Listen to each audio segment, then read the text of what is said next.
Coming up on this episode of Good Teams Win, Great Teams Cover. That's kind of unheard of for Green Bay over the last 30 years, probably. I think that the fact that that's the case, it really does show how much of an impact this guy is having for everybody else. Thanks for joining us here at Good Teams Win, Great Teams Cover. We're back with our NFL Week 14 preview, and it's a huge week in the NFL. Some teams are on their last chance. There's division races that are going to be shaped by what happens in key games. And we're going to break it all down for you while we share our best bets. We've got a fantastic guest joining us, Adam Martin, previous guest from the franchise tag. He's going to join us to talk about his Green Bay Packers. We've got a fourfold challenge to get better at, and we'll share our ATS picks as well. I'm, of course, flanked. I'm not usually in the middle. It's weird. Flanked by my co-host, Byron and Joe. Gentlemen, how are you both doing as we head into a huge week in the season? Excited, yeah. Really big week. We're recording Thursday before TNF. So hopefully I'm as excited when you're watching it, which means that Dallas have done well and won in Detroit, as I am right now, because I'm confident in Dallas, and that normally ends in disaster. So, yeah, hopefully the rest of the week goes as well as I think Thursday night goes. Excellent, yeah. Praying for Cowboys win in Motown. Charlie picked him, so they must have won, right? Joe, how are you getting on, mate? Yeah, well, the season officially started last week, as everyone knows. Season starts at Thanksgiving, so we're only in week 2. Feels like, but yeah, week 14. Where's the season gone? It's flown by, already December. But yeah, like you said, some big games, especially the early ones. There was what we anticipated to be the game on Sky Sports. So it was probably the third pick, which it came out of. So it's yeah, there's some. That means there's some good games in early on. So looking forward to them, and one big game in the afternoon. That's 3 weeks in a row. Sky Sports have thrown us a curveball about what game is going to be in their early or late slate. I guess we got blindsided by Chiefs Colts, didn't we? And then we got, what was it last week? It was a game last week as well. I can't remember what it was, but we got blindsided by that. It might be Texans Colts actually, yeah. And this week's Colts Jags. So yeah, Colts Jags. Yeah, I don't know, but blindsided. Anyway, let's get into the early game. So we're going to preview obviously the Sky Sports and Primetime games. So the early Sky Sports game this week, yeah, it is weirdly the Cincinnati Bengals as 5.5-point underdogs on the road against at the Buffalo Bills. Over under 53.5. I mean, I get it. It's Josh Allen. It's Joe Burrow. But, the Bengals are out of the hunt for the playoffs. Or are they? Joe Cool is back, and so is the W. Is it too late for a run? 2 games back in the division, but with the most positive vibes. Can Cincy secure a huge win in Buffalo to put the pressure on the AFC North leaders? Ultimately, if they win here, and the Steelers and Ravens are obviously playing each other, they're a game back with 4 to go. It's on if they can get a win here. How are you seeing this one going? Very excited for this game. I think it's going to be a good one. Burrow 2-0 against the Bills in his career. And do you know the last time Joe Burrow lost a game of football? The last time Joe Burrow lost a game of football? That's right. Yeah, it's going to be probably a full calendar year. It is a full calendar year. 1st of December, 2024. Up against the Pittsburgh Steelers, lost 44-38 in an absolute banger in Week 13 last year. He's, I think, 7-0 since then, 2, 4, 6, 8-0 since then. The Bills can be got at. We know the Bills aren't flawless. The Bengals, great Thursday night game on Thanksgiving evening last week. The offense looked ready to cook, and that defense doesn't look quite as bad, nor does your line. We talk a lot about Joe Burrow, Jamar Chase, T. Higgins. Without Trey Hendrickson, that defense hasn't looked quite so bad. And a bit like we talk about the Cowboys, if they can get that defense to passable and not worst in the league, they are a team. Your line doesn't look like a disaster. Again, get that to middle of the road and you've got a playoff contender. Because Joe Burrow is very special. Jamar Chase is obviously very special. Chase Brown getting his workload upped. Well, not even so much his workload upped. they're just getting so many more plays on offense when Joe Burrow's there. Kind of makes sense. I think they had about 84 last week against the Bengals. League average is around 62. So you keep that rate up on offense and you could beat anybody. This is their toughest game on the slate going into Buffalo. But I kind of like them on the money line. Never mind just the spread here, truthfully. Yeah, this is an interesting one. I think, we'd want this, to be in a position where the Bengals maybe were a couple more wins on the board and I'd kind of have higher stakes. But Bills certainly aren't assured of a wild card spot as yet. Even though we've got 8 wins on the board, I think kiss the division goodbye. The New England Patriots are too far ahead. I tried to say the Philadelphia Eagles 3 times then. Wrong conference. But the Patriots, far too far ahead. So yeah, the Bills need it because there's people sniffing around trying to get those wild card spots in the AFC. So yeah, I think this could be a good one. Joe, how are you sort of seeing this one going? We've got Burrow, we've got Allen. Yeah, and it's really the defenses which I think is going to make the biggest difference, because it sounds like Joey Bosa is going to be out for the Bills, and it's not like they have an immense pass rush. It feels like it's very Sean McDermott kind of defense where there's not many superstars. It's just some of the pieces, and they've not been amazing all this year. Obviously, the Bengals defense was absolutely woeful.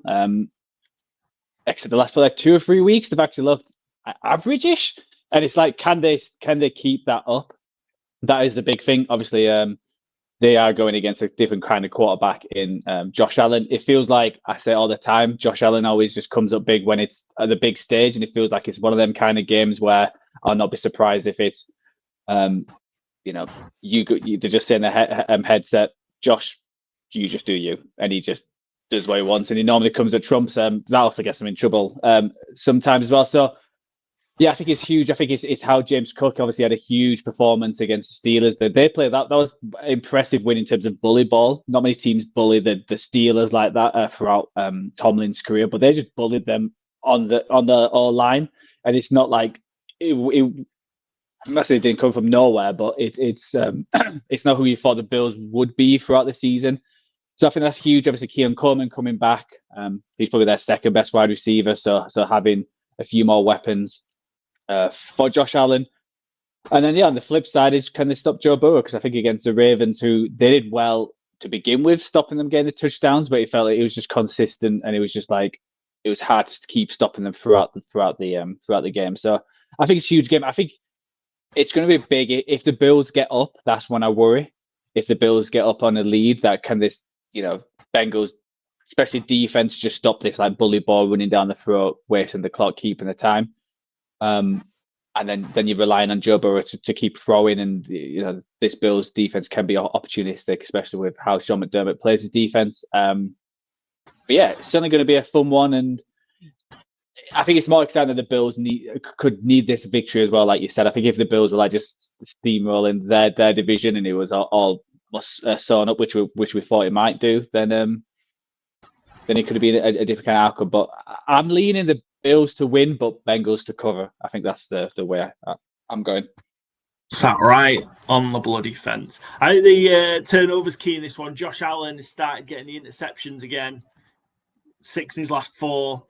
2 of those, he's had multiple interception games. And that's where the Bengals obviously benefited so much against the Ravens, is that defense was helped out a little bit by being able to get the turnovers, takes a little bit of the pressure off. And if they can give Joe Burrow more opportunities with the football, then I think ultimately they're in with a chance. Let's flip to the bets. I'm just going for the fun. Give me the over 53.5. It's massive. It hits less than 40% of the time when the number's over 50. This gets this high. But so what? It's Josh Allen. It's Joe Burrow. Let's just have some fun. Over 53.5. And let's just have an absolutely chaotic game in week 14 in that early slate. Hopefully Sky Sports have picked right, because I think this could be a lot of fun. It's due to be cold in Buffalo, possibly a bit of snow. Not good for the over usually, but I think these two guys can overcome it. Chase, we've got Chase, we've got from a Bills perspective, James Cook going up against one of the worst rushing defenses in the league. Yeah, points. No Darius Slay for the Bills. No Darius Slay. He's refusing to report, going to retire. Yeah.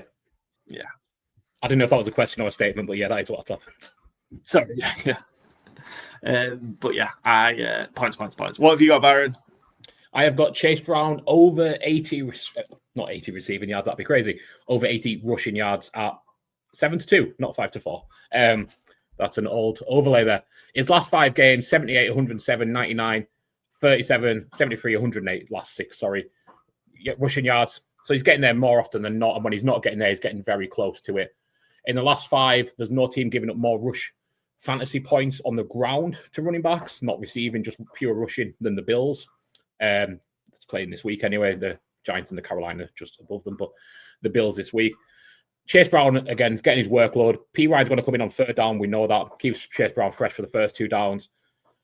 And I think, like he was last year, I think you're looking at a fantasy league winner in Chase Brown and someone who's just going to talk the rock upwards of 15 times a game, and I think he'll get plenty this week. So 80 plus rushing yards, 7-2 for me. Joe. Yeah, we've got Dalton Kincaid, anytime touchdown scorer, 11-5, so just over 2-1. We talk about all the time about running backs and the tight ends against his Bengals team when we talk about fantasy game day. So yeah, Dalton Kincaid is probably he is the number 1 tight end. He is ahead of Knox, and he's one who normally gets a touchdown. So I can see if it's points, then Dalton Kincaid is at least going to get one of them. And just over 2-1, I think is pretty good for one tight end against a team who concedes the most against them. Excellent. I suppose last couple of bits from me on this. Bengals are 4-1 against the spread in their last 5 against the Bills. Been pretty good against the Bills. Bills been great at home. They're 15-1 straight up since the start of the 2024 season. So since the start of last season, only lost 1 home game. Anyone remember which one? I don't remember which so they're due. Can I remember which one it was though? They played Patriots. Patriots this year. Patriots beating this year, yeah. That was the last one. Only defeating the last 16 at home. Excellent. That is the Sky Sports early game done in the books. Let's head over to the late game, but we've got our guest. So let's head over to Adam Martin from the Franchise Tag podcast, also writing for Free Ones at the minute. Big Green Bay Packers fan, returning guest, and he's going to help us preview the Chicago Bears against the Green Bay Packers in a massive NFC North clash. Joining us to help preview the Sky Sports late game this week, we've got Adam Martin, returning guest, joining us from the Franchise Tag, now writing for freebets.com. A very busy man. Adam, welcome back to the show. How are you doing? I'm good, thank you. It's great to be here. And we were saying just before, I can't remember if I did last year or not, but I'm here now. So we will see how it goes with the fourfold challenge. Yeah, it's been tricky. It's been rough this year as well. It's been real difficult. I went 0 for 4 last week for the first time. Oh, well, that's good. That's good to know. It's good to know that you're struggling with it. So then that means it's not as much pressure on me. So that's all right. Yeah, big time. Yeah, it was a bad week for all of us last week. So, but I've no doubt, given the run you're on, like, so you are giving out plenty of great winners, usually through the Franchise Tag betting show and through your freebets.com articles as well. I suppose you give us a bit of a flavour of kind of what you've been working on, what you've got going on, and what we can look forward to from you, Adam. Yeah, so obviously with the Franchise Tag, we've got the betting show that goes out every Friday. We've had plenty of winners on there, like you say. It's been a decent season. We've got the chat show that me and Fred do, sometimes with Andrew, sometimes with Sky. So we've got that on Monday or Tuesday night as well. I've got articles for free bets that are NFL stuff, so I do a weekly bet builder for Thursday night. So there's one out at the moment for tonight, the Thursday night football game. There'll be a Sunday Ake one out for you as well, which actually won last week. I've been on a 4 out of 5 horrific run for about 4 or 5 weeks now, and we finally got one over the line last week, so that's good. And the other thing that I do is I write for first.com as well. And I do a sort of like they want like the 6 main games, so that comes out. That'll be out on a Friday and a Saturday around that time. You can check that out. The 6 main games, and then tips for all the games, and including the ones that aren't the main ones as well. So you get a whole spread of tips for the whole of the slate, which not many places do. So that's something that's a bit different. So yeah, I've got that as well. So Lots of stuff. Very busy. Very tired. It helps if you're winning, right? It helps when you. It does. It does help when you're winning. For sure. So yeah, great stuff. Make sure you go and follow in Adam at @AdamM_NFL, and then also freebets.com franchise tag and first as well, and you'll get access to all of Adam's articles and shows. Adam, big Green Bay Packers fan, and I think actually last time you were on, you did the fans on the clock draft for us, so gave the Packers pick for the draft with the videos. Who did I pick? Do you remember who I picked? I cannot remember. It'll be in one of our files somewhere. I will find it while we. I bet it's an edge rusher. It'll be an edge rusher. It always is with me because we never pick edge rushers, and we always need them. And then they went and traded for Micah Parsons, obviously. So it's like it worked. But just go get one of the best ones via trade as well. Yeah, it's a new way of doing it. It's been a funny season. Obviously, expectations through the roof for the Packers, like when that trade was made right before the season started. And then defensively, it's been pretty good. That side of the ball's been pretty decent. Seems to be getting better. And the offense has been quite stagnant. But they seem to have a moment last week in the Thanksgiving game against the Lions where everything just clicked. Offense was great. Defense was great together. How's it been for you kind of through these 13, 14 weeks of the season so far? A very strange experience for a Green Bay Packer fan. Very, very different to what we would probably say is normal for us. The history of the Packers has always been about having, you've had Brett Favre, you've had Aaron Rodgers. It's about high scoring, quick tempo offenses, and hopefully the defense can just do anything to sort of to help them out. That's basically what I feel like my whole existence of being a Green Bay Packer fan has been like. This is completely turned on its head now, and it's very much it's felt quite a defensive first mindset. It's felt that the offense has been quite slow and sort of taking its time in order to be able to get from one end of the field to the other, and just generally not the way that it would normally be for a Packers fan. So it's been a bit of a weird one, and it's a little bit frustrating at times, I think. And I know that there'll be lots of fans out there that will be like, shut up, you're 8-3-1 or whatever, you're going to be in the playoffs, and all that. But it is strange when you go from having something and a certain style of play for so long to all of a sudden this defense having this elite defense that we're just not used to having. And so that's kind of a bit of a surprise. So yeah, it's been a different season. I think it's probably the nicest way to put it, to be honest. And it feels like, again, last week was the sign that things and the special efforts might be kind of rounding into form at the right time. This is where you want everything to come together in December and as we head to January. Yeah. Anything in particular you think that's kind of made that happen in terms of it just kind of settling down or just clicking into gear at the right time? So I think Christian Watson coming back has clearly made a big difference for them. I think that's a big weapon for Jordan Love, and it kind of creates a sort of more of a big play mentality as well, which I think is something that they've been lacking. Kind of in a bad kind of way, losing Tucker Kraft. I mean, Tucker Kraft was great, but it kind of does restrict the big plays, and it does kind of sort of bring you these sort of little dump offs for sort of 5-6 yards, and a lot of it was he'd pick it up on a short play and then it'd be yards after the catch with him. So I think it's just a different way of playing, and I think that might be why the offense is starting to kind of get going a little bit more and be a bit more aggressive. I've always come out and said Jordan Love isn't Aaron Rodgers. Jordan Love is more Brett Favre. You need to give him multiple throws and passes in a sort of in a run. You've got to keep him going. And if you keep doing that, then I think he'll be eventually, he'll throw some interceptions, but more often than not, it'll be better than bad. The problem is if you're just going to give him sort of you're going to go run, and then pass, and you keep doing that, he's just not going to get into that rhythm, and it just doesn't work as well, I don't think.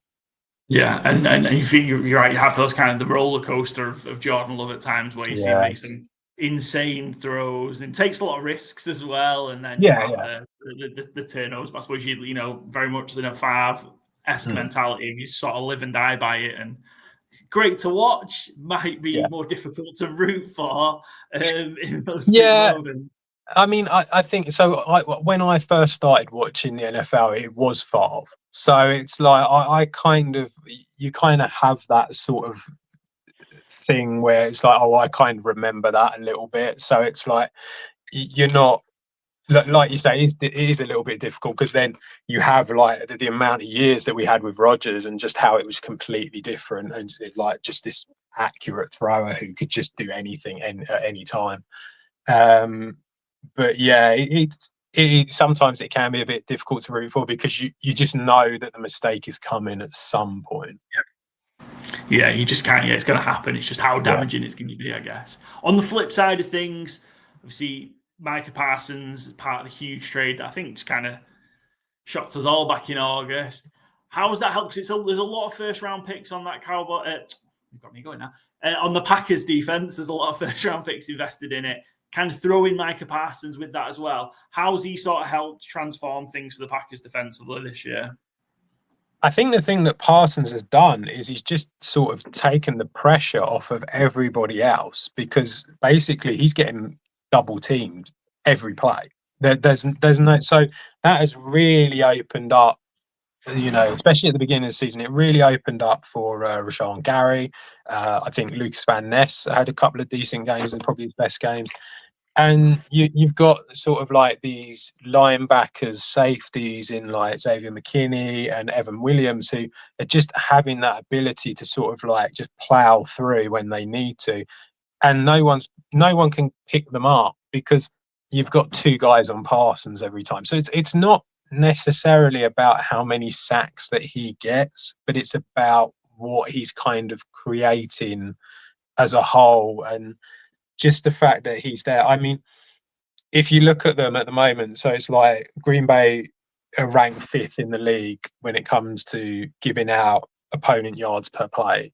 You know, that's kind of unheard of for Green Bay over the last 30 years probably. That, like I say, they've never really had an amazing defense. So I think that the fact that that's the case, it really does show how much of an impact this guy is having for everybody else.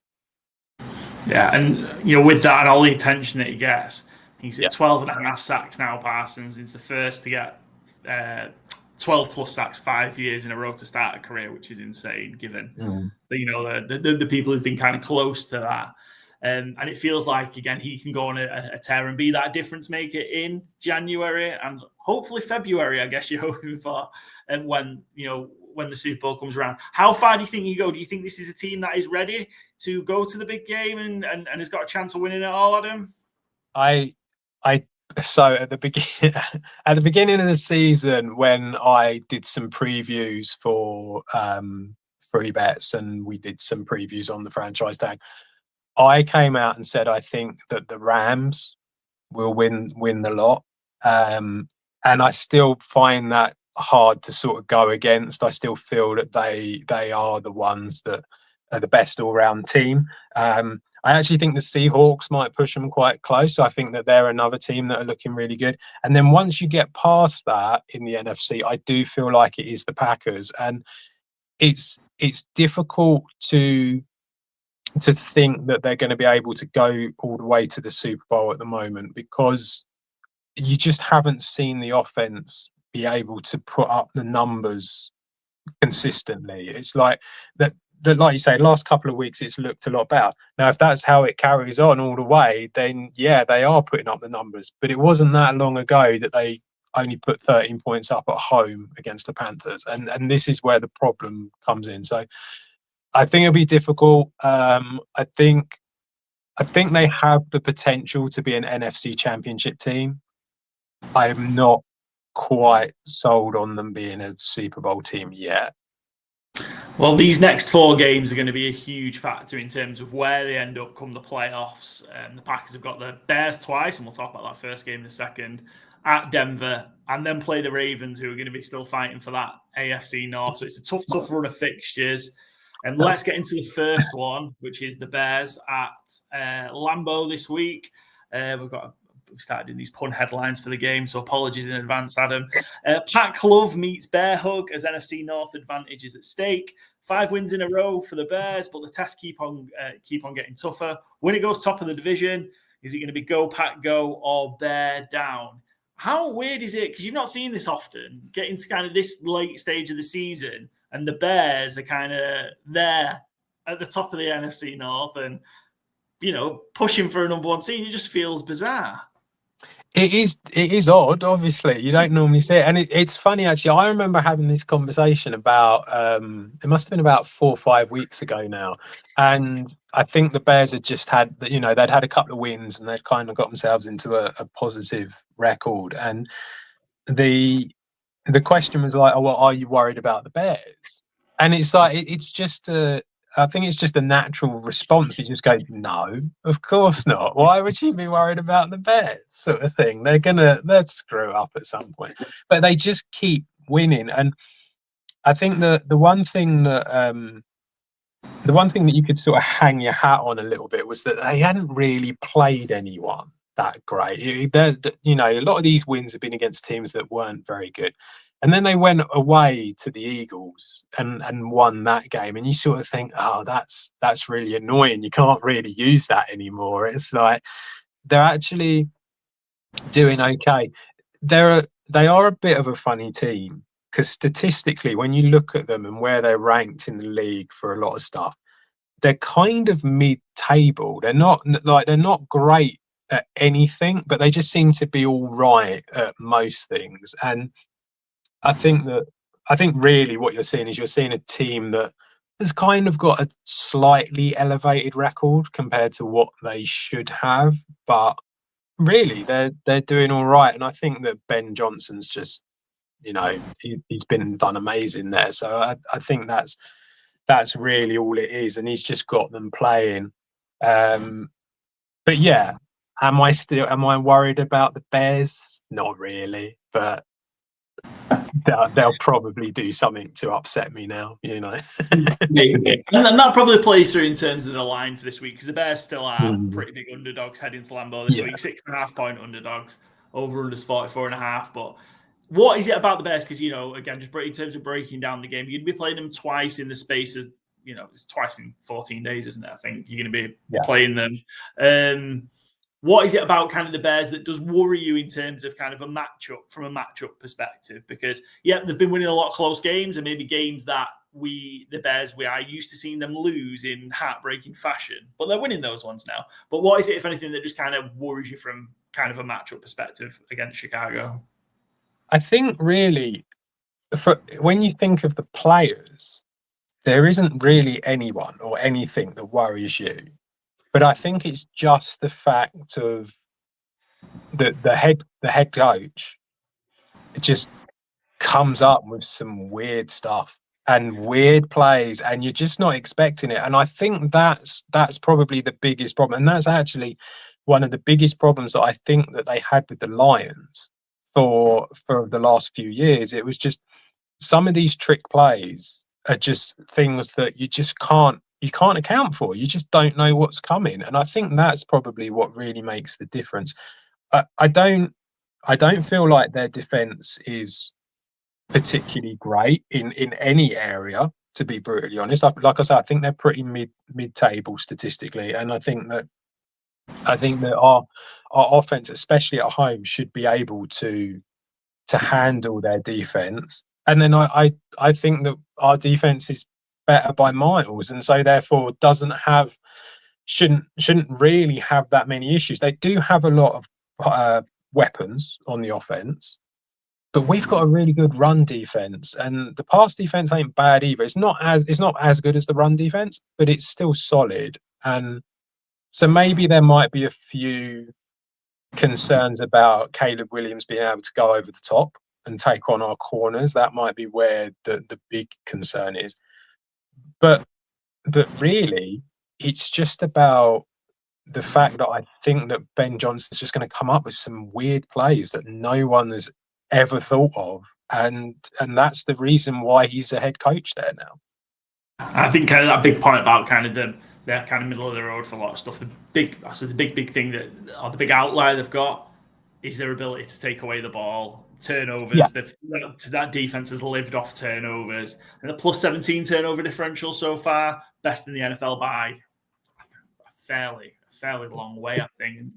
Next one's best plus 9. There's a few teams at plus 9, so that's the outlier, I think, for the Bears in terms of why they've been able to do it. In terms of the amount, they have an elite defense or top defense, but they're just able to take the ball away. And maybe in the nicest possible way. I mean, that's great that they're doing that, obviously, for their defense. But it is something where it is a little bit like, hold the ball, don't let them punch it out, kind of thing. I mean, it is kind of a bit like it's not. It's one of them stats, isn't it, where it's a bit.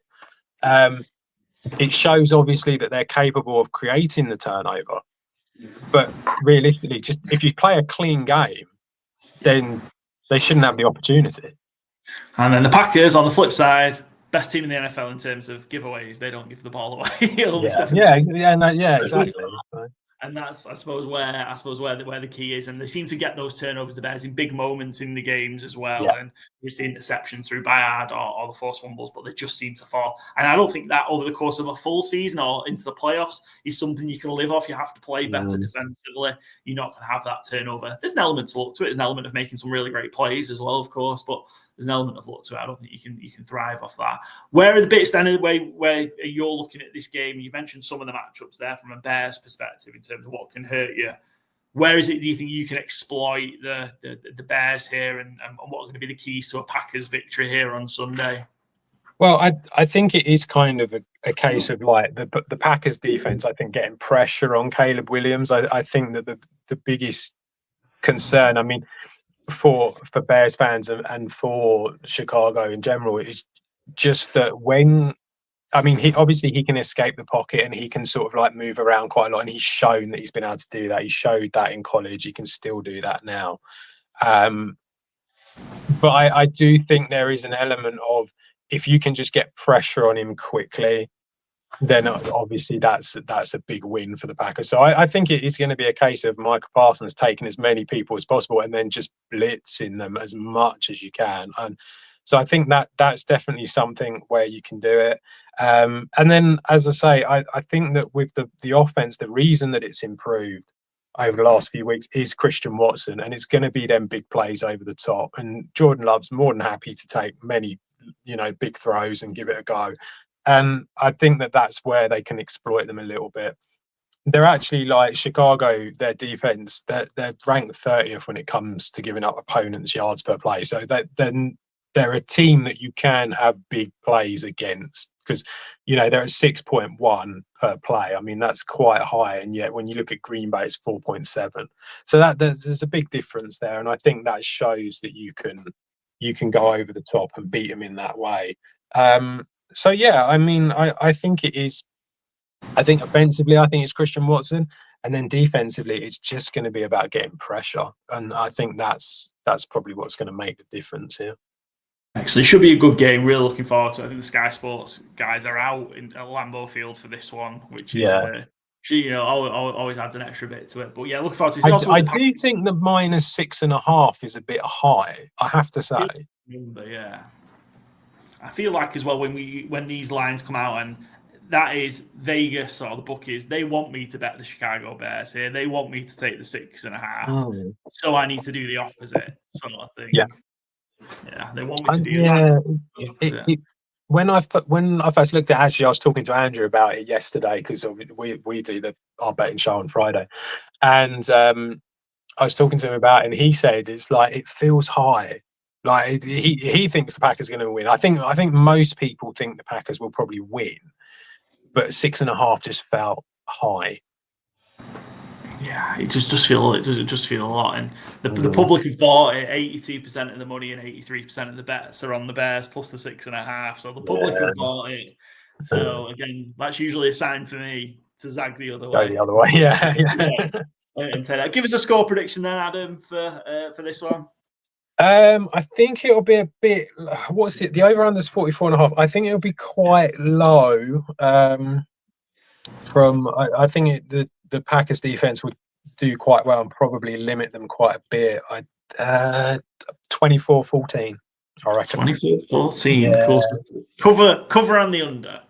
Yeah. Packers to cover in the under. Excellent. All right, we'll see. We'll hold you to that. I found while we were talking as well who you picked in our draft. Was it an edge rusher? It wasn't, no, but it was. They drafted a player from Texas, Matthew Golden, but it was Jahade Barron, the cornerback from Texas. Oh, well, yeah. The Broncos. I would have been happier with him than Golden. Let's put it that way. Well, we'll see. I suppose the beauty of the Packers at times, isn't it? And maybe Golden will come along. Is you just don't know which one it's going to be. It's Watson or Dobbs, Wicks, and then you've got Golden as well.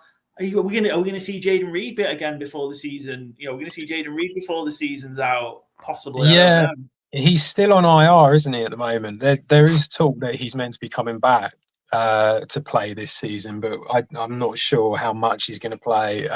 Yeah, I mean that's one good thing. I mean, you saw last week against the Lions how good Wicks is, and like because you've got all of these different weapons, it does help and it does make a difference. And obviously you've got like Josh Jacobs as well for the run game, so it is they've got a lot of guys there that can really make a difference. So hopefully they'll be able to do something this weekend.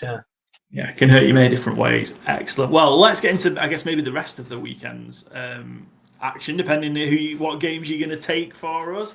But yeah, we're going to take on our fourfold challenge. As you mentioned at the start, it's been a rough one the last couple of weeks for me personally, and the guys. It's been 3 or 4, maybe 4 weeks since the last hit one. So hopefully this week 14 we can get back on the winning train. You're going to pick 1 over, 1 under, 1 underdog, and 1 favourite from the slate of the NFL in week 14. Do you want to kickstart us, Adam, with your favourite of the week? Then who's your favourite? So my favourite, and I'm actually even happier about it being my favourite now because it's got -5.5 rather than -6, so that's even better. The Baltimore Ravens at home to the Pittsburgh Steelers. I feel like both defenses have struggled this season, and the fact that the Ravens are a team that I don't feel like Lamar Jackson is quite where he's meant to be. I think he's probably hurt, to be honest, is what the issue is. And it's sort of showing in some poor performances. Last week, they really struggled against the Bengals. But the Steelers gave up, was it 249 rushing yards against the Bills? It was the record, wasn't it, for 50 years or something? Yeah, it was the most in whatever we're calling it now, Heinz Field or Acrisure. Yeah, it was something. It was something crazy. I can't remember who it was. I was listening to it, and it was like 1975 was the last time they had more rush yards against them. And I feel like the Ravens, if there's ever a team that wants to rush the ball, it will be the Ravens, and obviously Derrick Henry. And I feel like they should be able to make quite a big dent into the Steelers' defense here with that. Obviously, Lamar was rushing the ball a little bit against the Bengals, and I just feel like they need to stick to that game plan because they gave up on it pretty quickly against the Bengals, and it kind of all fell away. So it's a strange thing. So yeah, I think if they keep doing that, they'll be all right. This Steelers defense is not what it was last year. It's really fallen off a cliff. And I don't think the Steelers are necessarily going to score that many points either. Yeah, and the most expensive defense in the NFL. Yeah, they've been abysmal, really have been. And the Ravens are taking I think they're wrapping Lamar up in cotton wool this week. I don't think he's going to practice at all. He's not practiced today or practicing today as well, but of course he'll play. And maybe the mini bye has helped. Obviously, they played Thursday last week, so maybe a mini bye and a few extra days to rest up and heal up might help. Obviously, a healthy Lamar this week. Yeah. Cool. Hit us with your underdog then. My underdog is I didn't know how big you wanted me to go with the underdog, so it's kind of Any. Okay, cool. So any with a bus number is good. I am going for the Commanders away to the Minnesota Vikings.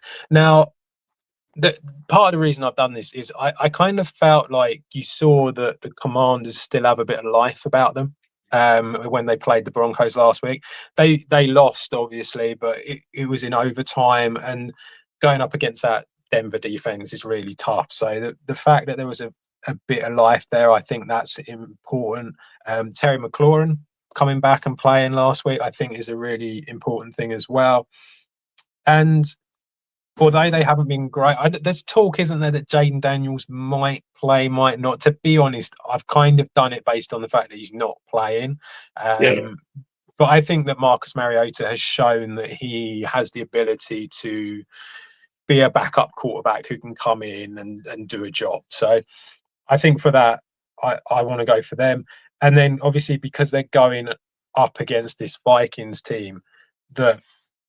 Look, last week was obviously really rough on them. It was this Max Brosmer's first game ever, and he looked like there was clearly a reason, and I can't remember what game it was, but Carson Wentz basically was so broken during this season and looked like he was on his last legs, bless him.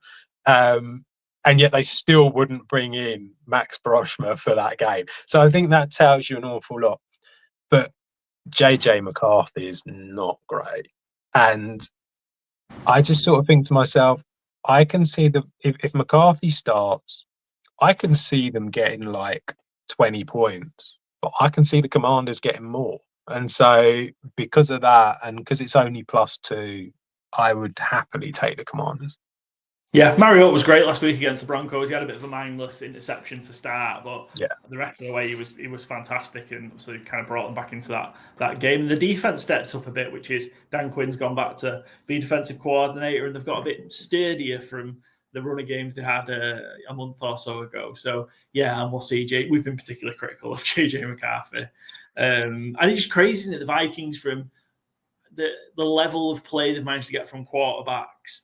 And having both Sam Darnold and, from what we know of Danny Dimes now, from what he's been able to do in Indianapolis, both in the building last year, and opted to go this route. And you know what, you can't hit on them all, can you? I guess. And Kevin O'Connell, there's going to be some he just can't work with and he can't fix, I guess. Yeah, I mean, as a Packers fan, it's hilarious, but like from the point of view, if you're thinking of it as like, you're just thinking about the Vikings and what they're doing, and you just sort of think, this team is ready to go now. Yeah. It's like the defense is actually not bad, and the offense, obviously with Jefferson there, and they need I'd say they need a better running back, but aside from that, I think they're in a pretty good spot. And yeah, they've really kind of, just let it go, because it's just a really bad decision. And I don't know what they do with him now, because it's kind of one of them things where it's almost like he hasn't played enough games in order for you to just completely give up on the kid. But at the same time, there's not a lot there. So it's a really difficult situation for them. Yeah, long road ahead with them, and what they do. Yeah. But yeah, Commanders +2, like that one. Give us your under next then, Adam. Where do you think there might be a bit of a struggle for points this week? Yeah, so my under is the Colts-Jags game.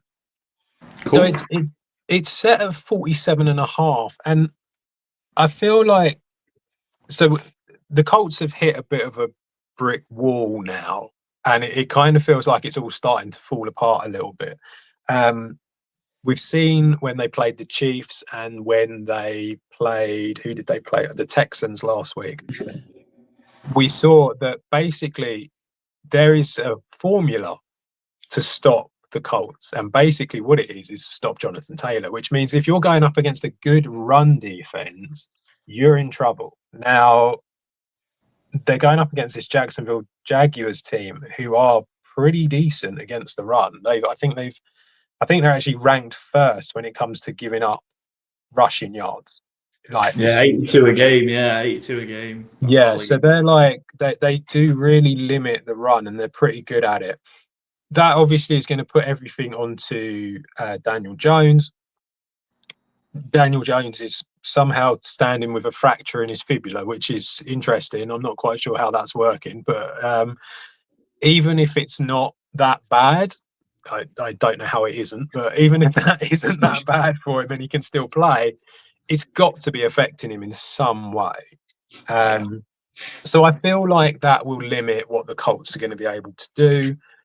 And then the Jags, I mean, it's weird. Inconsistent is the word for the Jaguars. Although since the bye week, I went and saw them actually in London. That was awful performance from I was there as well. It was abysmal.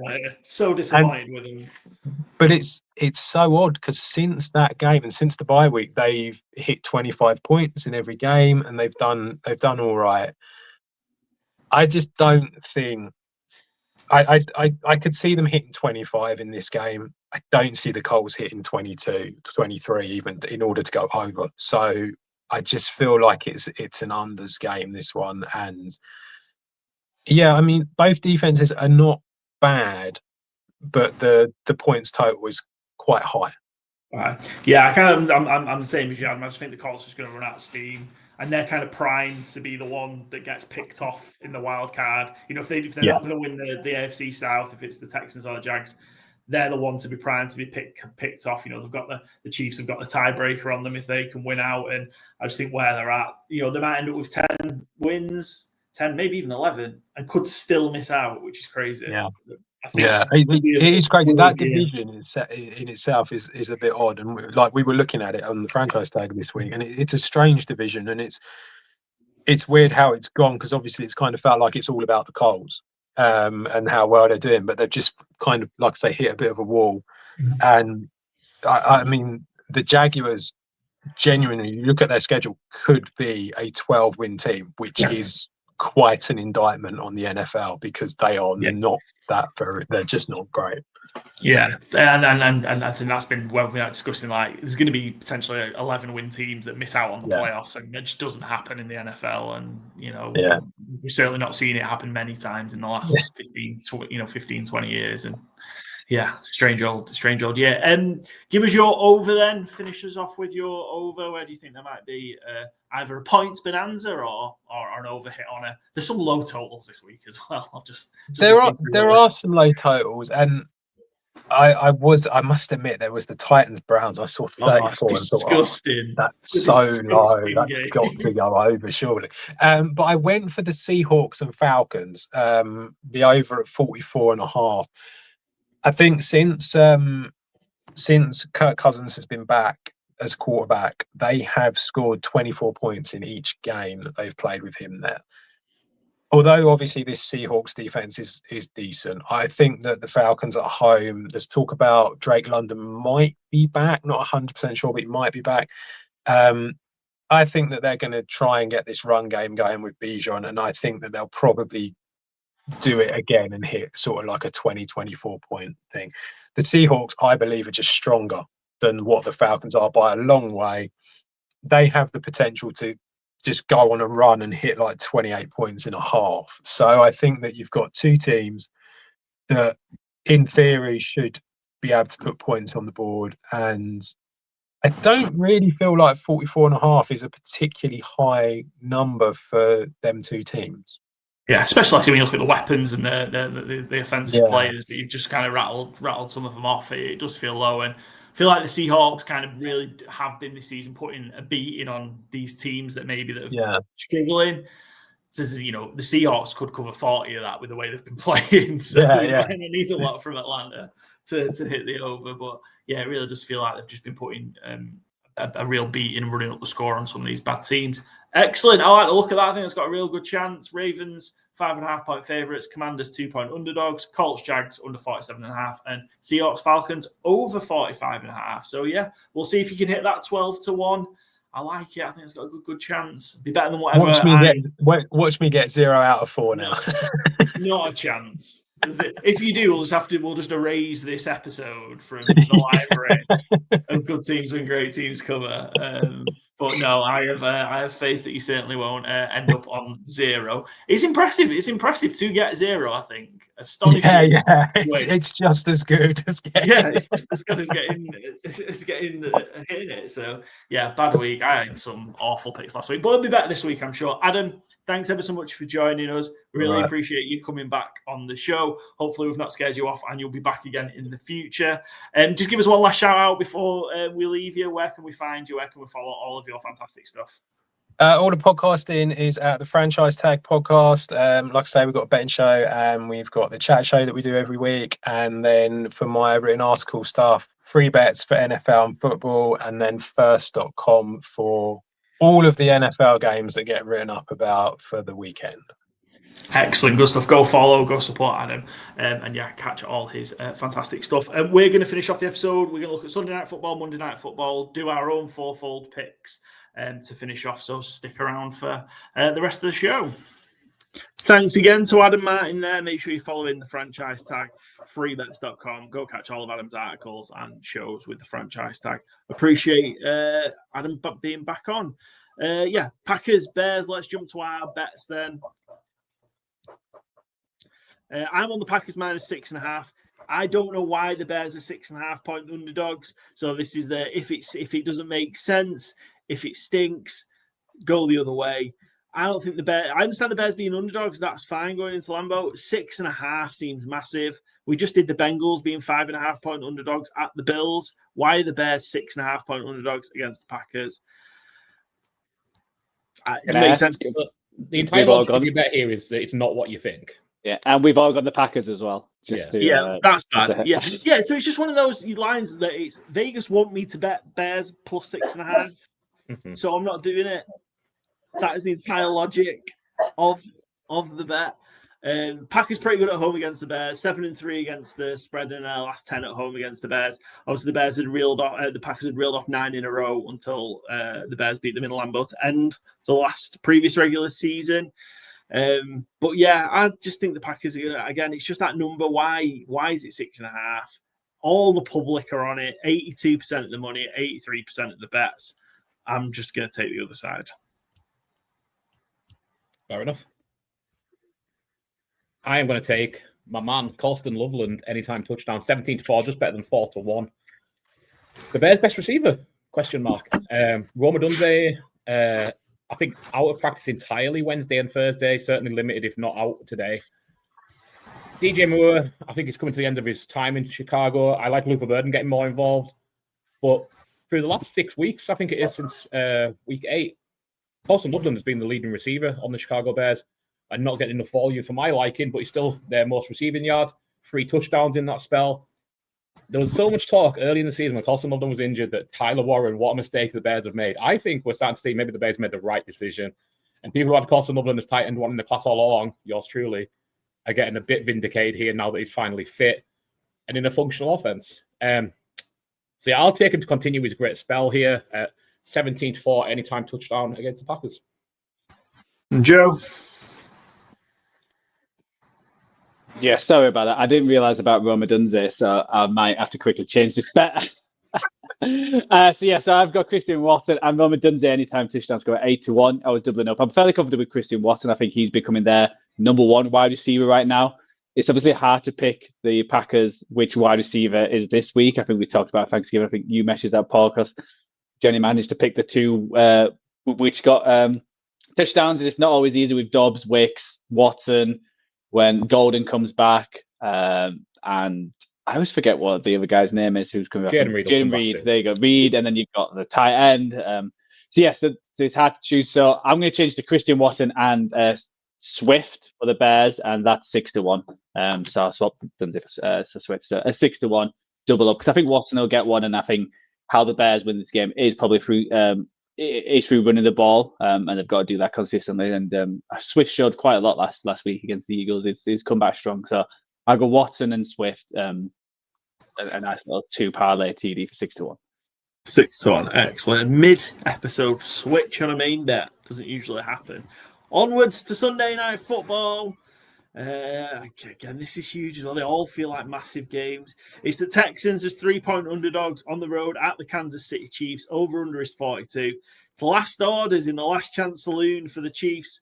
KC cannot afford any more slip-ups. Are we in for a vintage Mahomes showing to keep the dynasty alive, or is the Texans D the key to victory? Oh, is this the downfall? Quite possibly, yeah. I mean, if they lose their 11% to get in the playoffs, the Chiefs, that is.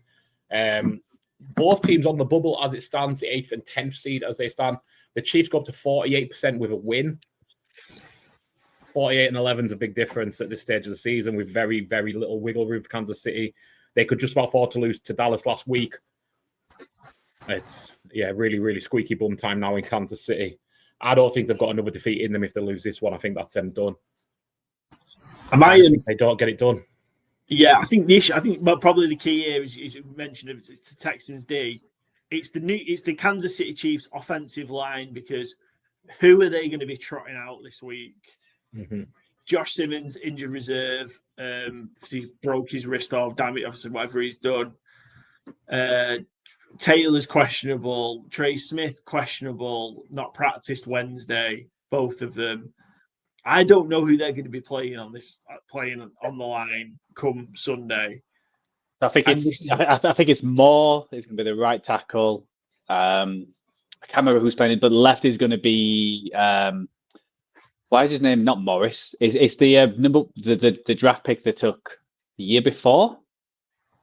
Kingsley. Kingsley. I think he might go back to left tackle, which that's what they were trying to get away from this year with how bad last year went. So it's not looking great against probably the team with the best defensive line, or at least the best 1-2 punch pass rushers. That's what I was going to say. Yeah. Who's not going to be questionable is Will Anderson and Darnell Hunter. And then if you manage to, hold up a little bit and get a pass away, is there a cornerback playing better in the league than Derek Stingley this year? I mean, these last 6 games, he has been a shutdown corner. Nothing's getting past him. Nobody's scoring on him. Rashee Rice and Travis Kelce better be getting open quickly in the middle of the field is all I can think, because I don't think you're hitting anyone deep because you're not going to have the time. And Patrick Mahomes, I think, might be on scramble duty from minute 1 to minute 60. Yeah, and I just do a correction. Sorry, it's Wanya Morris is going to be left tackle. Kings is going to be left guard. Right guard, so one of the guards. So it's even probably worse that they're getting a third rounder from 23 playing left tackle again. If you're a Chiefs fan, that's not one you want to see. Excellent. I know it's right off Andy Reid and Patrick Mahomes at your peril. I just do not see how they get out of this one. Everything is stacked against them here. They're playing against the most informed defense. The Texans have come alive this last month. Yeah. And that comeback against the Jaguars, which was win or bust for them, and it was sparked, and they shut down the Bills and Josh Allen. They've gone and won a huge game at the Colts. And I know they're not great offensively, but they're just doing enough to get by. Yeah. And I just think this defense is going to win the game for them. Patrick Mahomes has done many special things in front of our eyes over the years. This would be right up there with them, I think, if they manage to dig themselves out of this and get into the playoffs. But I think finding a way to win this game would be right up there as well. Mm-hmm. Yeah, I think a big thing as well is how bad the Chiefs' defense was against the Cowboys. How they picked on certain players, like you mentioned about McDuffie is not being picked on most of this season. I think it is that and George Pickens. They just went after him. And when you look at someone like Nico Collins, who's 6'4", probably towers over him, that could be a target for them to. Where the Texans have seen the Cowboys. Obviously, they're not the same caliber offense, but to be like, okay, that's who we pick on to win this game, and our defense is gonna. If they do get maybe 1 or 2 interceptions, our defense is going to keep us in this. My only worry is with the Chiefs, it feels like the must wins is they've had their nucleus team, so that's them. Is this going to be one of them where absolutely everyone's writing them off, and because they haven't got their offensive line as well, where Andy Reid thinks I'll do something different to what I have been doing in order to counteract not having our offensive line. Well, it hasn't really been doing that all year, and maybe stick with the run, don't do it from shotgun and all that kind of stuff. Because if you go from shotgun against these defensive ends, it's not going to end well. So that's my only worry, is that because they're so, it's not just a standard a Chiefs must win with the standard squad. It's a Chiefs must win, and they're absolutely obliterated on offensive line. No one's counting on them. It feels like all the other weeks everyone was like, "Oh, the Chiefs will win this game. Like they have to." Well, now I think even though the Texans are +3, it just feels like the general vibe is everyone's leaning the Texans to win this game. So not as much as I thought they would be in terms of the bets at this stage. A lot of the money, 82% of the money is on Texans +3, but that only represents 68% of the bets. So I'd indicate the bigger bettors are on the Texans, which we would normally call the sharps. So that would suggest that. Yeah, so there still seems to be a bit of public belief, just like your lower tickets, that the Chiefs can win and cover. What the Texans money line? How's that looking? Because I mean, I quite fancy the Texans straight up. I will say. Texans straight up. Give me 2 seconds. Texans straight up is Sunday night. It is. I've gone into next week by accident. Sorry. Yeah, only 28% of the money and 23% of the bets. Yeah, I might be adding a percentage on there. Or 0.1%. I don't think I'm that big of a baller. I don't think you can make the line move. But I do like the Texans straight up. And just to your point, Joe, about the Cowboys wide receivers, Jaden Higgins has really come along this last 5 weeks. They now have two players who are over 14 expected fantasy points per game. Nico Collins 18.9. He's actually getting 19.2 fantasy points a game. Jaden Higgins 14.1, actually getting 12.5. So they're both getting high usage in good areas. If you can slow down Nico Collins, I think they might happily just hit Jaden Higgins when they're not running the ball. I think the O-line's still an issue, but I think Jaden Higgins emerges as an actual wide receiver too as being really beneficial this last 4 weeks. And 3-2 on Texans money line you can get, Byron. Mm-hmm. Excellent. Let's move. Speaking of odds and bets, move to the odds. I'm going to go under 42 on this one. I think this is going to be a slog. Texans road unders 4-2 this season. Chiefs home unders 5-1 this season. Both teams give up less than 20 points per game.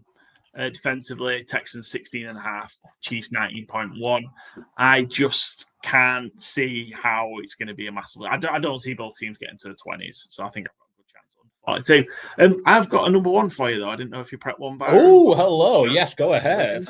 So it's just one I've got there on my list. So the Houston Texans won on their first ever visit to the Kansas City Chiefs.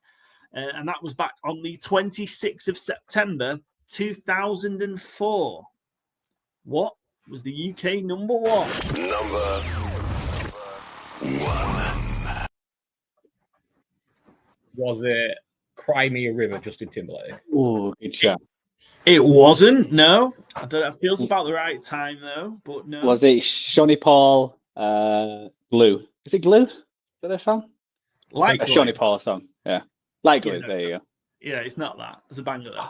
No, it isn't. I'll give you a bit of a clue. It is more of like a DJ song, and it samples like an 80s, I wouldn't say classic, but a decent 80s song. It's not DJ Sammy, is it? Oh, there you go. No. Is it Cascada? It's not. No, it is. And I think the music video is very memorable, probably for the age that we were at that time. Is it young ladies doing athletic wear? Is it Call on Me? Yeah, it is. Eric Prince, Banger. Call on Me, yeah. Sample Steve Winwood's Valerie. Yeah. Oh, banger. 3 weeks at number one in September 2004. Yeah, excellent. Anyway, Byron, your bet. Sorry, you've got me all bothered with Call on Me there. I have gone for Chris Jones to get a sack at 80-5. He's not prolific here, but I think in the big spot he has shown up. That Texans O-line is still an issue. I think Chris Jones can get there. Give me 85 on a big spot moment. And Joe? Yeah, annoyingly, I was looking for some sack bets as well. They didn't have any on Bet365. I was hoping to get Anderson, Will Anderson, and why his name's just going out of my head today. Hunter. There you go, Hunter. Daniel Hunter, yeah. I was mixed up. The deal? Yeah, sacks. But yeah, so I've gone for a defense special team anytime touchdown at 27-10. So that could be either team. I think, especially on Texas defense, just how good they are. And I also still feel like CJ Stroud does love a good interception. I think he threw one last week, and I think he could do like one against the Chiefs as well. So that's my bet. Excellent. Apologies to Daniil Hunter for me calling him Darnell there. Cool. Let's head to Monday Night Football then. Still a bit of uncertainty, I think, around Monday Night Football. Eagles 2.5-point favourites on the road at the Los Angeles Chargers. Over-under is 40.5. Herbie rides again. Can banged up QB keep Philly in malaise? Philly seem intent on keeping the division interesting. Can Justin Herbert power through to keep LA in charge of their own destiny? Yeah, Herbert's had hand surgery on his non-throwing hand on Monday after the injury he got during the game. Obviously, he came back in the game last week, wore like a hard cast, had surgery on the broken bone. Sounds like they're expecting him to play against the Eagles on Monday night. How do you see this one going? Neither team are at full whack at the minute. They're not playing very well either team, are they? It doesn't feel like 2 8-4 teams, does it? Big news that came out after we wrote our headline here. Jalen Carter is out of this game. Had surgery on both his shoulders this week. Not sure what he's got up to, but he's had surgery on the pair of them. And unlike tough guy Justin Herbert, who plays through after surgery, Jalen Carter taking time off as if he's just been driving about at night. What I expect from this game, especially considering that news, is the Chargers are going to run out the ball. Jim Harbaugh is not letting Justin Herbert get hurt. That is his favorite man in the world, I think, of all time. And they have a Marion Hampton back from IR. And Kamani Vidal has been playing really well. I think fantasy players are going to be like, give me your Marion Hampton, get him 25 carries. That is not going to happen. Kamani Vidal, I think, is going to tote the rock first and foremost. And Marion Hampton, I think, will be sprinkled in, returning from injury. And still a rookie, bear in mind. And I think, I don't know what numbers we're looking at, but it's a Chargers off 60 offensive plays. I would probably bet 45 of them are run attempts. I think it's just going to be pound that rock. No Jalen Carter helps that even more so. Keep this game close. Keep it slow. I would expect that over under 40.5 maybe to go down as we get closer to the game, depending on how they feel about Herbert. But he is going to play at least. So, yeah, really interesting matchup. Can the Eagles get right on the road? Well, on that note, the Chargers didn't really have Herbert under center at all last week, did they? Once he'd come out, obviously once he'd gone back in the game, I should say. But I suppose Vidal did have 25 carries last week. They ran the ball 43 times. Yeah, interesting. Joe, sorry, I just started. Yeah, no, I agree. Like, I think that's what the Chargers are going to try and do. But the problem is, with a broken hand, is he going to be able to, pass the ball out with that hand and try and be a bit more clever? So it could be a bit more. They can read. What they can do, I think, the Chargers O-line it's got back to not disastrous, but there's still one side which is terrible. I think it's the right-hand side, which they never run behind. So again, it gives the Eagles to be like, okay, if they're going to run the ball, this is how they're going to run it. And I think how the Bears run it is different to how the Chargers run it. I think the Bears had the one what unlocks this Eagles defense, while I don't think the Chargers have that kind of run style. So I worry in that kind of sense. But then I think it's going to be a low-scoring game. It's 40.5. I wonder if Herbert is definitely playing, if that changes or not. I'm not quite sure if it's. Harbaugh seemed to say that he's pretty confident he's going to play. Yes, I think it's going to be a low-scoring game. I think the Eagles are going to try and do. Try and run around the Chargers. The defense that defense has been so up and down. Start the year on fire, then it went down, and he's gone back to average. I think that's where it probably belongs now. And can the Eagles do what the Eagles need to do? Because it feels like sometimes they just make it easy, like against the Cowboys, and they're 21-0 up, throwing it to AJ Brown. Even last week, he got plenty of targets as well. It feels like, they can do this and easy if they just keep it, simple and just what the, Jalen Hurts takes what's there on offer. But it seems like they just don't do that. Curious about who's taking the offensive calling this week. I don't think they'll announce it that it's changed, but I'm curious if Sirianni takes over and he's a guy who calls him instead of the guy who got egged this week by the Eagles fans. So so I think it's going to be close. I think it's going to be a low-scoring game. I just see the Eagles sneaking this game. I just really feel like Herbert in terms of like that injury. I think it's easier said than done. But he'll play like he played last week, but we'll also look in 3 weeks' time being like, maybe it's silly in playing, or it makes sense why they lost the game, but he has to play just with the Chargers schedule and who's around them. So I also don't blame him as well. But I'm leaning the Eagles to win this game and just get out of the funk. I don't think it'll be like, the Eagles are fixed now and they're going to go on. I think it's going to be a scrappy game where they might win by 3 points and we still like scratching our head over their performances, but they've managed to win this week. Paul will have them back to number 1, don't you worry. I'll bump them back up. I mean, this is the one that for us selfishly, if the Cowboys are going to somehow sneak the NFC East, I think this is one that you look at the schedule. This is one way you're going, this could be one that the Eagles could drop. And, we need one more after that, but we'll see. Plenty. Sorry, I was just about like the Eagles as well. Just like even like last week against the Bears, they were playing terribly and they had the ball on the 20-yard line, 10-9 down, and it was the fumble on the touch push. So even when they're playing bad, they somehow manage to stay in games most of the time. Like, this year the games have lost and even the games they've managed to win as well. They do keep it, they've kept it close, and some of the Bears blew them out in the fourth quarter. But I think if they can improve on both sides of the ball, I think they'll start getting positive results. But that's not great for Cowboy fans. Excellent. Couple of bits on this before we go to the bets. A lot of the money, 76% of the money and 73% of the bets is on the over. Last 4 meetings between these two have hit the over. And the Eagles have only won once at the Chargers. That was on their last visit back in 2017. Let's hit the bets. I don't know a total. I don't know a side. Give me over 3.5 field goals. Give me Dicker the kicker. Give me Jake Elliott. Give me stalling drives past halfway. And conservative kicks. Yeah. Over 3.5 field goals. 21-20. It's just better than even money. I really don't know what's going to do this game. I don't have a particularly strong feeling either way. So give me the special teams. I've gone Kamani Vidal anytime touchdown 31-10, just better than 3-1. Again, I think everyone's ready to anoint Omarion Hampton's going to be the starter and going to be the workhorse back immediately. I don't think that's Harbaugh's way.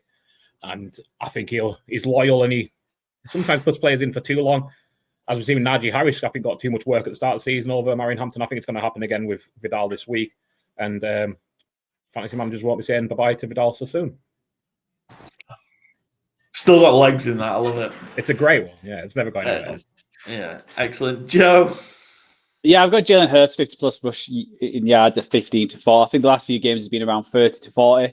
I think this could be the kind of game where it feels like it's a must-have and they might change some of the styles. So I think he might have a few big rush yards. And he's always just a great quarterback who doesn't get like Lamar Jackson when he was in his prime, but who can just easily get a 20-yard run whenever he needs it. And obviously gets all the touch pushes, so you get an extra 1 or 2 yards every one of them. So 50+ rush yards at 15-4 for Jalen Hurts. Excellent. Cool. Right. That is our Sky Sports and Primetime games. Let's head to our fourfold challenge. Let's be honest, it was nothing short of a disaster last week. Let's see if we can go from disaster class to master class 1 week on. This is, if you just listened to Adam pick one favourite, one underdog, 1 over 100 from the NFL slate. We put it all together in a 12-1 bet. See if we can hit a winner. It's been a while, Joe. You're the only one that's hit one so far. You've hit not one but two. And we've had a bit of a drought. So let's end it this week, guys. End it this week. Joe's got a 4-game lead as well. And the worst of us, me, is going to do some sort of horrific forfeit at the end of the regular season. Look forward to that. Byron, you have first pick this week. Yeah, torn between 2 favourites. I have to go with the more sensible one, I guess. Give me the Seattle Seahawks -7, heading into Atlanta to take on the Falcons. Yeah, I just think they're going to sort of blow the doors off them, truthfully. The Falcons looks like they're looking ahead to next season already, which is kind of ugly when they don't have their first-round pick. Yeah, less said about that, the better, I guess. But yeah, Seattle just very comfortable. Had a really comfortable win last week against JJ McCarthy. Not JJ McCarthy, Max Brosman. My apologies, JJ. Titans a week before. This might be more of a test than those two, but I don't think it's going to be a huge test for them. I think JSN's going to get much more involved than he has last week. I think get him on that chase for 2,000 again with a big performance here. And yeah, I have no worries about this Seahawks front going up against the Atlanta Falcons O-line and Kirk Cousins trying to scramble his way out of it. I just don't think that bodes well. And probably no Drake London again. So yeah, Seahawks -7 is my favourite. Excellent. I'll open the unders. Give me Steelers Ravens under 42.5. This game is gonna stink. Shots and surprise. This wasn't the one that Sky Sports selected for the early game. Well, I think they've done market research and someone said it's gonna stink. I know they just usually love Steelers Ravens games. Yeah. Put them on, but 9 of the last 10 meetings between these two have hit the under. I just think this is going to be a scrappy AFC North rough game. I do think the Ravens will be better. Mini bye, loads of turnovers last week. I think they'll take care of the ball a bit better. And I think defensively, obviously, they actually stopped a lot of what the Bengals had to offer last week because they forced them to a lot of field goals.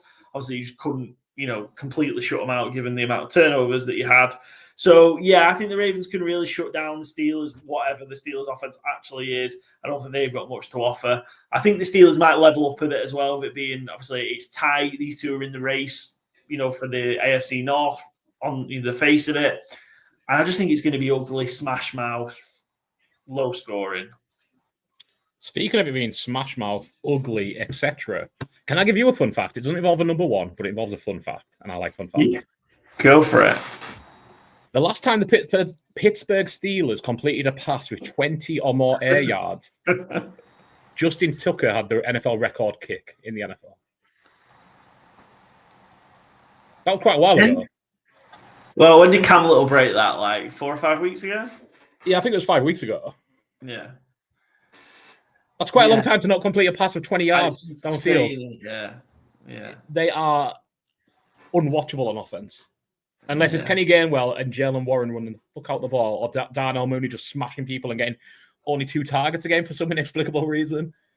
I hate the Steelers this year so much. They're so boring. Yeah. Give me the under in that. I feel like I should have took an underdog there, but I'm going with the under there. Joe, you double pick. Oh dear God! How many times are we going to do 248 episodes in at this point. 250 episodes in, Joe. A guy's trying to do multiple things here and eat his lunch at the same time. Okay, I'm gonna go. I think I'm gonna go back to the well in terms of this team. They've let me down the last, but I'm gonna do it. I'm gonna go the Rams. I still believe the Rams are the best team in the NFL. Rams -8 against a woeful Cardinals, who's probably similar to the Falcons, are already looking to next year. And the Rams have. I think it's last 2 weeks I've gone with the Rams and they've lost. I know definitely last week. But I think they're going to be this Cardinals team. I think this Cardinals team is dropped off. They're not the team they were at the beginning of the year. And I think the Rams will want to bounce back after that disastrous Panthers game, which need a win. Rams are 9-1 straight up and against the spread in their last 10 at Arizona. There you go. That's why I picked it. Yeah. And now I'm going to go back over. I'm going to go for a rancid game, but I feel like this over is going to hit. I'm going to go, and it's a team I normally go for in my overs, and they've come up trumps. So I'm going to stick with them. I'm going to go the Saints at the Buccaneers over 42.5. I feel like the Bucs. It's always tricky. It's not always great going in division games because it feels like it's one or the other. It's either like a shootout or it's a slog, like you mentioned in the Ravens Steelers game. But I've got confidence the Bucs are going to be able to put some points on this Saints, and I think the Saints team can actually put some points on this Bucs. I think this Bucs defense has been. It's either someone loses a tackle for loss or they get 50, 60 yards. It feels like are the two options with this Bucs defense. So and Tyler Shaw he's not looked too bad actually as the Saints quarterback. I'm curious how they're going to play it. Like, are we going to go into next year like? He's actually going to get the full year of being the starter, and then we can make a decision, which I don't know if it's the right choice, but that feels like a Saints kind of move. So Saints at Bucs over 42.5. Nice and sunny in Tampa Bay. I'm surprised this got back round to me. Give me the Jacksonville Jaguars +1.5. I hate it because we're all on it. It seems too good to be true. The Jags have won 10 home games in a row against the Indianapolis Colts. Give me the +1.5. Division home underdog. Indy have got this curse in Jacksonville. Danny Dimes is on one leg. Give me the Jacksonville Jaguars +1.5. It's been so long since the Colts were in Jacksonville. It was 21st September 2014. Do you know what the number one was? You don't need to play the soundtrack, Joe. Well, is there any many talents? 2014.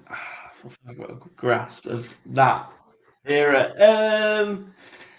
Ed Sheeran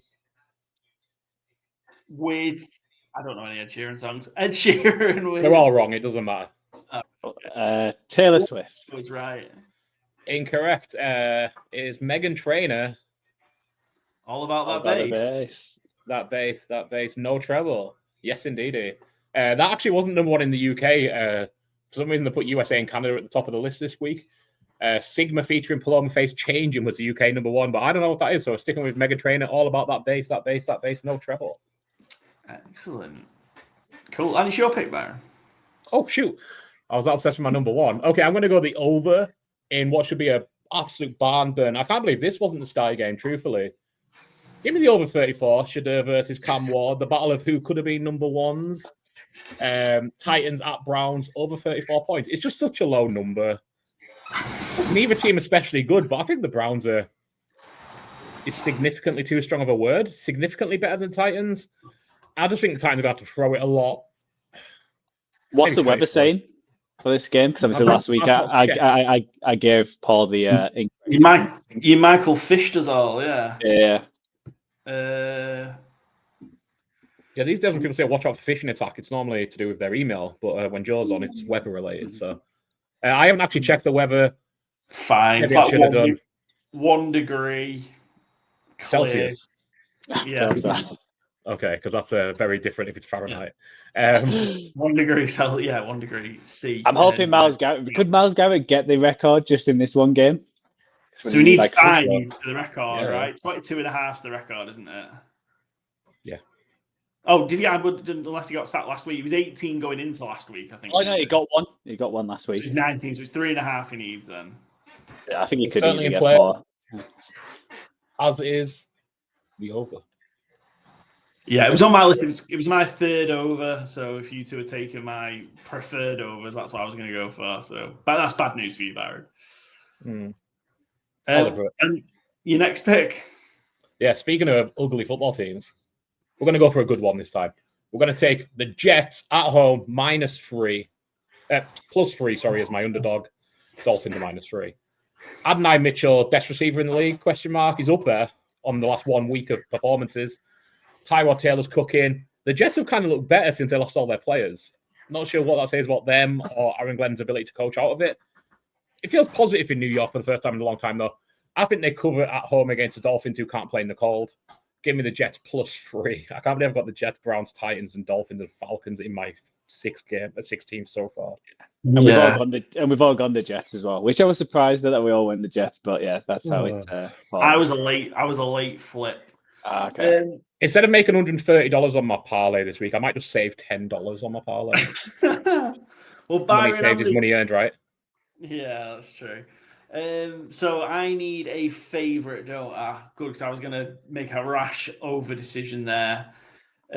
So you two taking... Oh, give me the Browns. Browns -4. Is this as bad as the Dolphins one last week? Maybe. The first two on the list this week were Seahawks -7, Rams -8. You two have taken them. Give me the Browns -4. Browns very rarely a favourite at home, but when they are, they've been pretty good in recent years. 7-3 against the spread in their last 10 as a home favourite, which takes you to get 10 Browns games as a home favourite. You have to go all the way back to 2022 to get 10. That's closer than I expected, I must say. I thought you were saying like Gerald Ford was the president or something. Like 1971 was the number one or something like that. Not quite. Yeah, I hate that. Ugh, I should have just took the Packers or one of the favourites I've already bet. Anyway, I'm riding with Shadur. Joe? Yeah, I'm going to go my under next because that's more straightforward. I'm going to go the Broncos. There's a lot of low unders. There's like a lot of low scores, but I'm going to Broncos at Raiders, just because the Raiders are absolutely pants. And so I think most of the points are going to probably come from the Broncos, and I'm just hoping they shut the Raiders out. Hopefully it's like the game, was it Thursday Night Football? Or was it Monday Night Football? I can't remember which way around it was, where it was like... Yeah. It was like 10-9 or something horrendous like that. It was... it was 10-7. It was awful. Yep. Let's hope for another game like that. And then I need my underdog, which I'm not quite sure. What do I want to go with? I'm just going to go with the Texans. Fuck it. That's the only one I'm really confident in compared to the other ones. So Texans +3. That's how I'm Excellent. So I've got 2 overs for games that are already on there. I don't know which one I particularly like more. Give me Rams Cardinals over 47.5. Overs 5-1 in Cardinals home games so far this season, and they've got to 20 in all 6 games. I think if they could do that again and get to 20 points, then we've got a real good chance of hitting the over. So I'm expecting the Rams to cover as well. So 28-20 minimum should give you the over.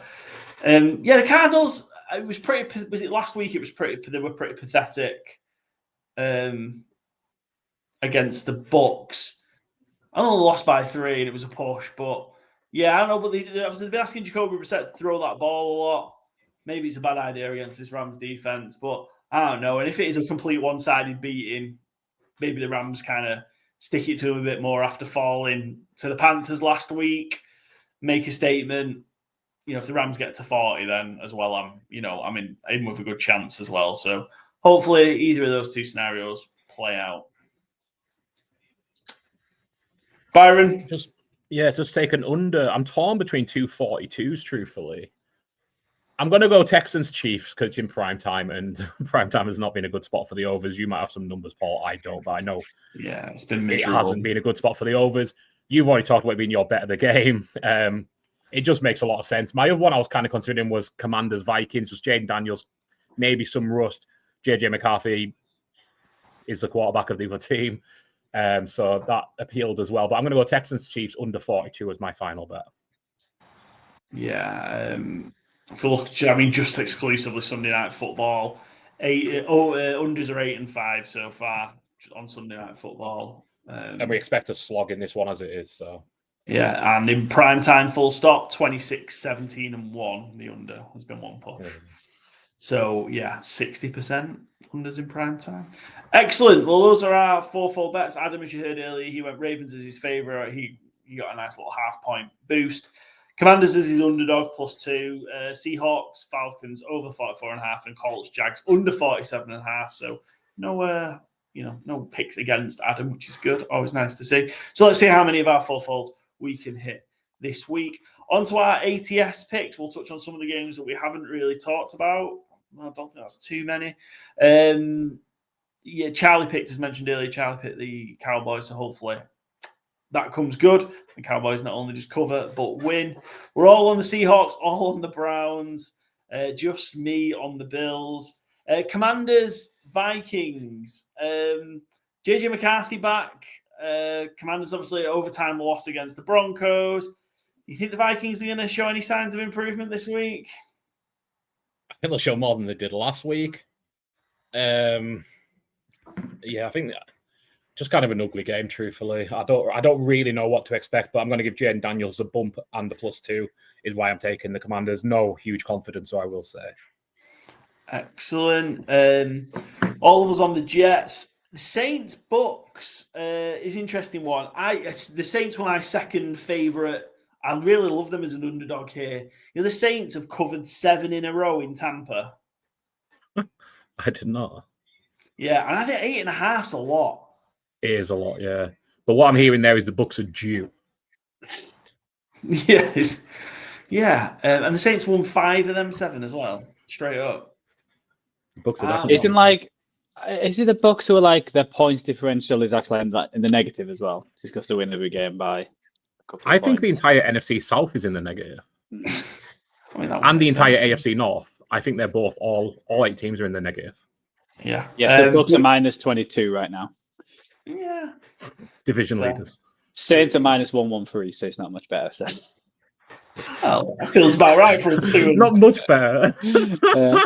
Just 90 points. 2-10 team. Yeah. Yeah, it feels about right. Yeah. We're all on the Jaguars. That's going to spell disaster for my fourfold. Huge one again. We've not really talked about that one too much. And that's probably the other biggest game of the week. We're all on the Jags. We just sort of feel Colts running out of gas. I think it's just the injuries. Just that you mentioned Daniel Jones, obviously Sauce is out. DeForest Buckner's still out. I think them kind of big players, the Colts feel like they've got star players. And then especially on defense, then what's like afterwards compared to the Jags. It feels like they're on a bit of a roll where getting Jacoby Myers is looking good. Brian Thompson's back. I know it didn't do much, but it's always great to have another wide receiver a catch. And I think they've been very the run game's been amazing and the passing's been terrible. The passing's been amazing, the running's not been good. So is this the week where they can put it all together and slow this down? And they're very opportunistic, so I can see a few turnovers as well done by Daniel Jones. One of them games. Excellent, cool. Ravens Steelers again. We touched on it a little bit. Me and Baron on the Ravens. Joe, you think the Steelers can keep it close? I just think you mentioned the under. I think it's just gonna be a horrible game where the Steelers just keep it. And I think the Ravens will win, but I also wouldn't be shocked if the Steelers win. It's just one of them where people are saying, "Oh, Mike Tomlin should go," and then that's when usually the Steelers end up having a big win, and it's just like, "Oh, this is why he's a Steelers coach. This is why they never have a losing record." Blah blah blah blah blah. So I wouldn't be surprised if the Bengals went into to Baltimore and won, and yeah, it's not like the Ravens have been that good, especially on offense. It's just not been going. So I think it's just going to be a very run heavy, low scoring game. And Lamar, who's definitely not injured, missed another day of training today, Thursday. But he's not injured. Don't put in the newspaper that he's injured. I think they're just wrapping him up, aren't they? I don't know. You talked about maybe the mini bye, obviously, because they played Thanksgiving. It's going to help them. But I don't know. It still seems quite hurt. Anyway, all of us are on the Broncos. All of us to cover. All of us on the... Is that all of us on the Packers? Is that right? Mm-hmm. Okay, cool.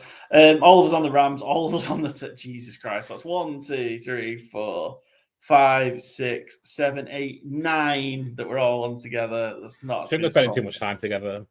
Yeah, that's spell disaster, and then we're going to have losing weeks. All on Texans, and then just Joe on the Eagles. So I've got a 10-game lead heading into week 14. Feels a lot. Well, that's 2 teams picking the same as us all. Yeah. He got ahead, and now he's just like, let me just see whether else took. Yeah. Is Paul making these last-minute changes, Byron, and he just messages in the group just before we go live? Yeah. That's outrageous. I will not stand for outrageous. Yeah. So I've built a lead by savvy picking is what I've done, although obviously it's shit last week, but we'll see. Anyway, that is our NFL Week 14 preview in the books under accusations of gamesmanship. Thank you very much for joining us. Cheers for Adam from the Franchise Tag for joining us as our guest this week. We'll be back with our preview show, our Fantasy Game Day 10-minute tips show for NFL Daily Fantasy. That'll be available tomorrow, Saturday, and you'll catch it live on X. Then we'll be back for our review show on Tuesday. So yeah, have a great weekend. Thanks for joining us. Make sure you're following at GTW_GTC across Twitter, Instagram, Blue Sky, TikTok, and you can get the podcast on YouTube, Spotify, Apple Music. Where else is it? Podbean and Overcast. So thanks for joining us, and we'll see you next week.